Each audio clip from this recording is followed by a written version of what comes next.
Hi guys! Magandang buhay po sa inyong lahat. Welcome po sa first session or introduction ng ating kursong Understanding the Self. The course Understanding the Self is intended for BS Marine Transportation and BS Marine Engineering who are currently enrolled at the Central Luzon College of Science and Technology at the Olongapo City campus. And I will be facilitating our lesson for the whole semester. Kaya 54 hours tayong magkikita. Ayan. Ngayon, bago natin talakayin, ano-ano ba ang course outline ng ating kurso na Understanding the Self, gusto ko munang magpakilala sa inyo. Ako po si Elsie Maure Muñoz Cabral. I am a licensed professional teacher. I am a graduate of Bachelor of Science in Education and have completed my masteral studies in education, major in educational administration, and have also completed the academic requirements for Doctor of Philosophy. I am a retired special investigator at the Intelligence and Investigation Office at the Subic Bay Metropolitan Authority.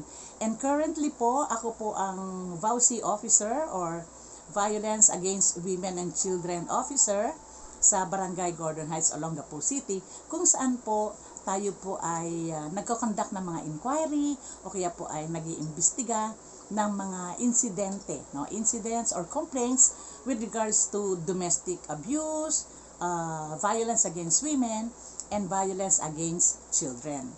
Now, I am also a lecturer on special laws like Republic Act 9262, yun nga po yung VAUC, 7877, sexual harassment, 7610, child abuse, yun gano'n.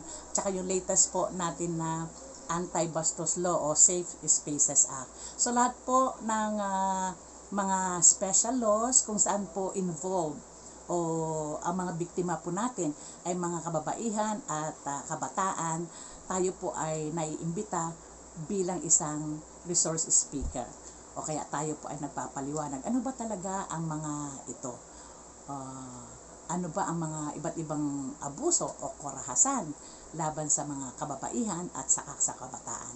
Pero sa ating pong Understanding the Self, ang gusto ko pong ipaalam sa inyo ay bakit kinakailangang malaman natin ang ating mga sarili. Meron pa bang iba sa inyo na hindi talagang lubusang nakikilala ang kanilang sarili? Why is it essential? Why is it important for us to understand ourselves? At sa duration po ng ating pag-uusap ngayong araw na to, gusto ko pong sagutin ninyo itong aking simple na katanungan. What makes you special?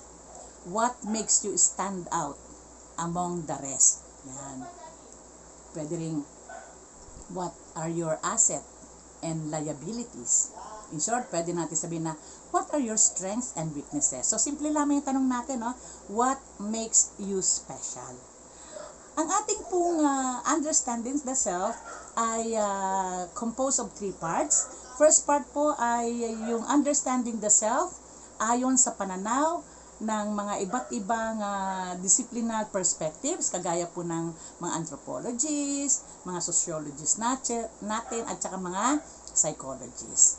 At second part po ay pag-uusapan natin ang tungkol sa biological, siguro papasok yung mga genes, mga character traits, the material, and the digital self. Ngayon, alam naman natin, na talagang panahon na ng mga gadgets. Ayan, we cannot do away with it.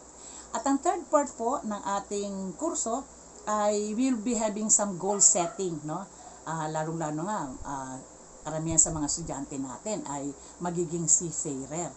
Gusto nilang mag-travel, sabi ng mga iba they want to travel around the world for free. At ang pagiging BS Marine Transportation and being a marine engineer at that will make their dreams come true. So yan po ang ating tatlong parte ng ating kurso. At bali sa ating course overview, we have the course deals with the nature of identity as well as the factors and forces that affect the development and maintenance of personal identity. So yan ang bali pinakakabuuan, no, na idea tungkol o doon tayo nakafocus sa ating pag-uusap sa isang buong semester. For chapter 1 po, we have the self from the various perspective. Chapter 2 will be unpacking the self, and chapter 3 is managing and caring for self. At medyo lalagyan din natin, no, ng mga mandatory topics on family planning and population education para nang sa gayon naman pagka-graduate ng mga estudyante natin, no, mga 5 years to 10 years from now, magkakaroon naman talaga sila ng sarili-sarili nilang mga pamilya, aware na sila. Alam na nila kung ano ang dapat nilang gawin. Ang ating pong learning plan ay ito. Sa chapter 1 po, nahati po yung sa 4, no? Lesson 1, pag-uusapan natin ang mga philosophical perspective. Lesson 2 will be on sociological perspective. Lesson 3 will be psychological perspective. At yung lesson 4 ay mga concepts po from the Western and Eastern, no, concept. So, dito, Eastern tayo. Bali, ang Pilipinas po ay lying on the eastern part of the globe. Kaya siguro isasama natin, no, ang mga kultura, iba't ibang kultura ng mga ibang Southeast Asian countries natin. Now, for the lesson 1 po, for lesson 1, sa philosophical perspective, 10 po bali ang pag-uusapan natin dyan, tatalakayin natin isa-isa.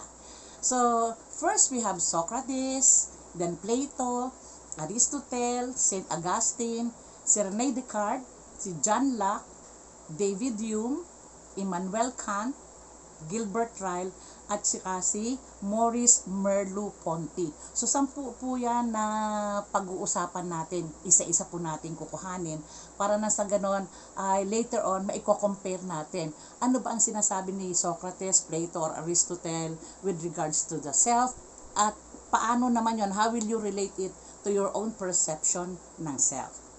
Sa sociological perspectives po, 3 po ang ating isinama. Si George Herbert Mead, Charles Horton Cooley, at saka si Goffman. Dito po kay Charles Horton Cooley, nako, I'm very sure po mga anak, yan, magiging maganda ang talakayan natin dito kasi meron siyang meron siyang idea nung tinatawag na looking glass self, at meron tayong activity na talagang swak na swak sa mga kabataan na kagaya ninyo, lalo na at mahilig yung mga iba sa atin, no, na magkukuha ng mga selfie. So may activity tayo dyan, looking glass self. Ayan. So sa lesson 3 po ay psychological perspectives. 8 po ang isinama ko. Si William James, Albert Bandura, Erik Erikson, Carl Rogers, Lester Winnicott, Sigmund Freud, at saka si Jung. At sa lesson 4 po, sabi ko nga, yung Eastern at Western concept ng self, pag-uusapan natin, ano ba ang kanilang pananaw din tungkol sa sarili, no? Buddhism, Hinduism, Confucianism, at ang mga Taoist people or mga Taoism na yan. For chapter 2 po, ito po ay yung unpacking the self. For lesson 1 po, we have the physical self.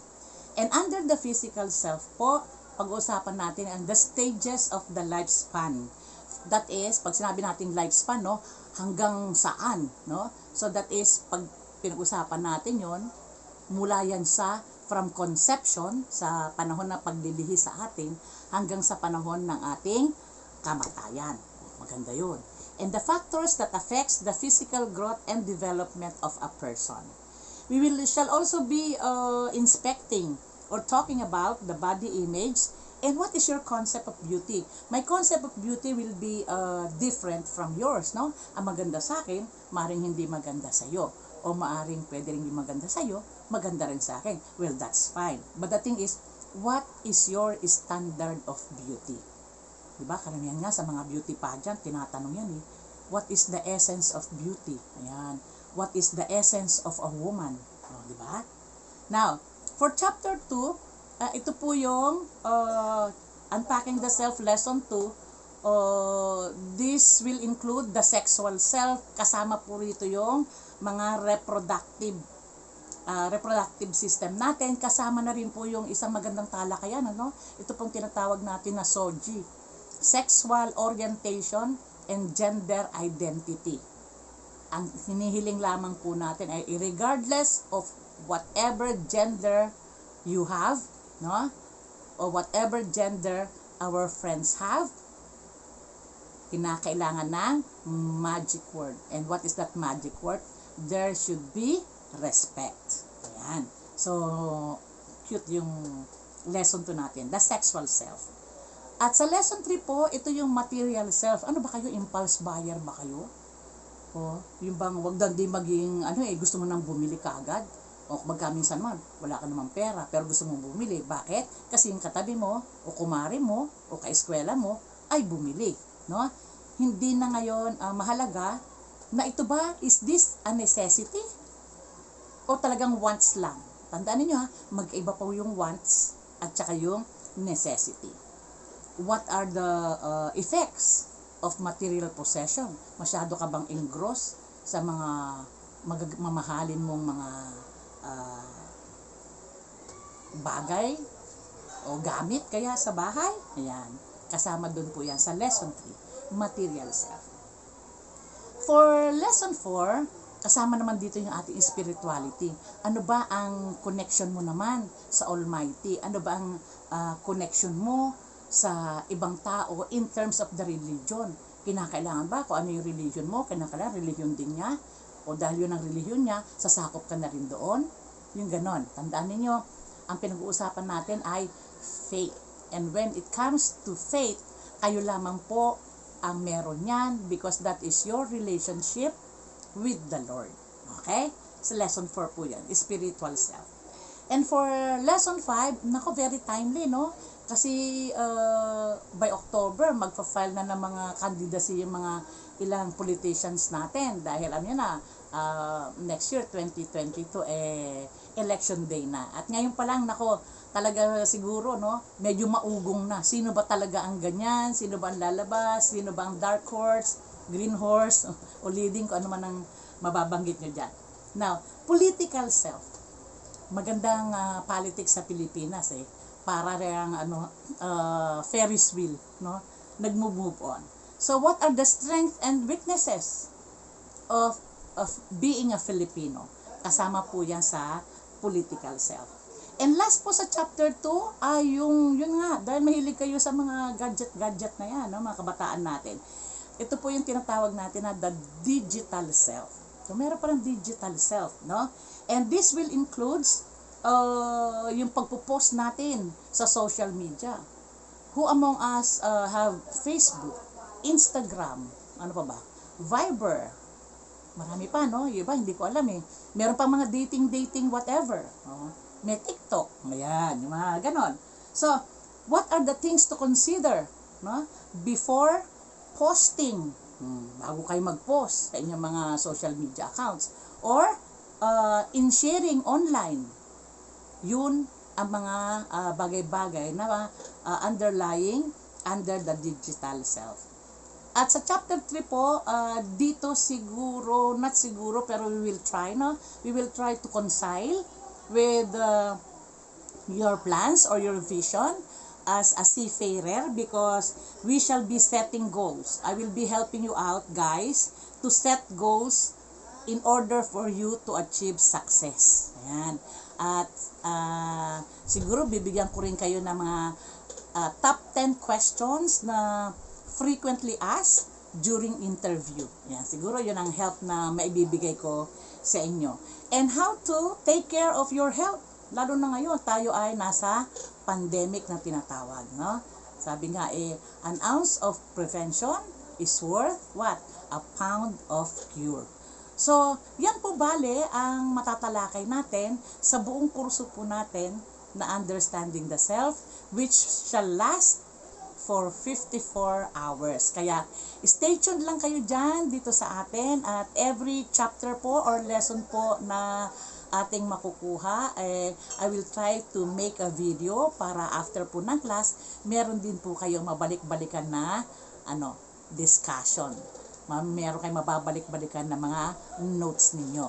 Sa mga investigador, sa mga investigators, ang tawag po namin doon ay investigative notes. Huwag kayong mawawala dyan. Kinakailangan, kada topic, kada bagong word na na-meet nyo ngayon o hindi ninyo alam, write it down, look it up in the dictionary or look it up in Google, and then you make use of it.